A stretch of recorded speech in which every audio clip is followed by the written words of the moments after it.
आप पर आरोप लगाओ, प्रत्यारोप लगाओ, अलग बात है, पर सदन के बाहर बोलना और असेंबली चल नहीं रही, एडजॉर्न हो गई है, ये दूताचारी बोले थे। अब उनके मुझे क्या बात, उन्होंने खुद ने कहा एक जुमला था या क्या कहते हैं उसको, मुहावरा था, और मैं बोल गया।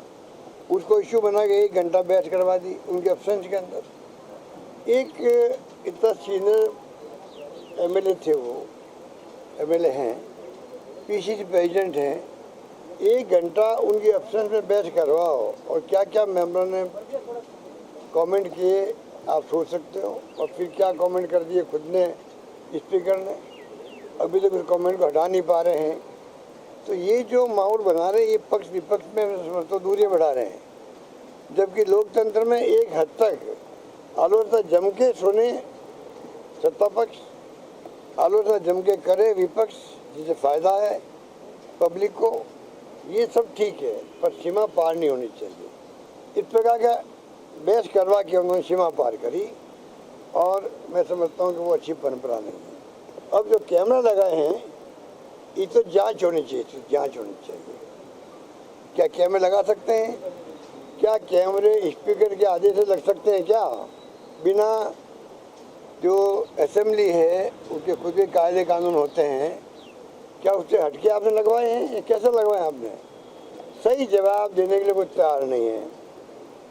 स्पीकर साहब भी या जो नेता आपके जो मंत्री जी हैं पार्लियामेंट्री अफेयर के, ये भी बातों बदलते जा रहे हैं, कभी कुछ कहते हैं कभी कुछ कहते हैं, तो ये बिल्कुल गलत बात है।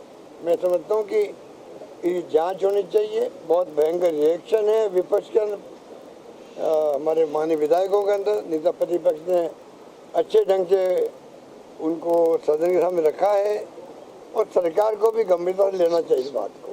मेरा मानना है ये परंपराएं जो पैदा हो रही है राजस्थान में, ये उचित नहीं कह सकते। क्या आपको लगता है कि अगले सत्र से पहले ये कैमरे हट जाएंगे इस विरोध के बाद? ये तो पता, पहले कैसे कर सकते हैं? भविष्यवाणी करें क्या? नहीं, उम्मीद है क्या? उम्मीद भविष्यवाणी थोड़ी कर सकते हैं। उम्मीद तो दुनिया कायम है। इनसे क्या उम्मीद करें? यही बात। इनके जो तौर तरीके देश में चल रहे हैं, देश में पूरा ध्रुवीकरण कर रखा है, जुडिशरी दबाव में, चुनाव आयोग दबाव में, जो राहुल गांधी जी बार बार बोलते हैं वोट चोरी क्यों बोलते हैं, वो दबाव के अंदर काम कर रहा है। और एजेंसी आपको मालूम है, इनकम टैक्स हो, चाहे वो सीबीआई हो या ईडी हो, उनके तमाशे अलग हैं। ये बात हम कई बार कह चुके हैं। तो इनसे क्या उम्मीद करेंगे ये भविष्य में क्या करेंगे? पर दबाव देने में विपक्ष ने कोई कमी नहीं रखी, इतना मैं कह सकता हूँ। अब देखते हैं ये क्या करते हैं। हो सकता है जूली साहब निर्णय करे इसको हम आगे कैसे बढ़ाएं। ये नेता सदन के हैं, उनके ऊपर हमने समझ छोड़ रखा है।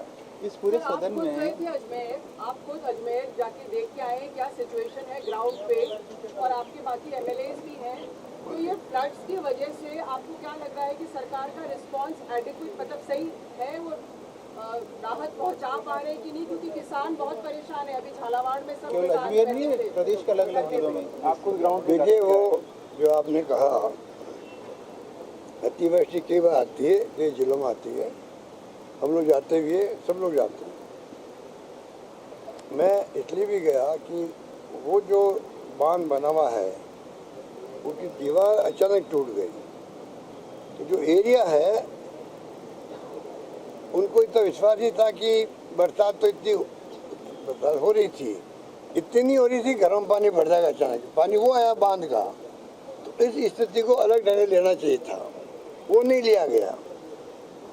स्पीकर साहब जाके आए, घंटे भर घूम के आ गए, अलग बात है, पर वहाँ शिकायत उनकी भी करी हमारे सामने। हमने कोई आरोप नहीं लगाया स्पीकर साहब पे या मुख्यमंत्री पे, दोनों से मैंने बातचीत करी। भाई यहाँ के लोग ये बातें कह रहे हैं, मैं आया हूँ और मैंने महसूस किया कि आप इसको स्पेशल केस समझें, ये मामूली केस नहीं है, क्योंकि लोगों की आंखों में आंसू मैंने कहीं देखे ही नहीं। क्या आपको बता सकता हूँ मैं कि कोई सोच नहीं सकता, महिलाएं भी आदमी भी पकड़ पकड़ के आप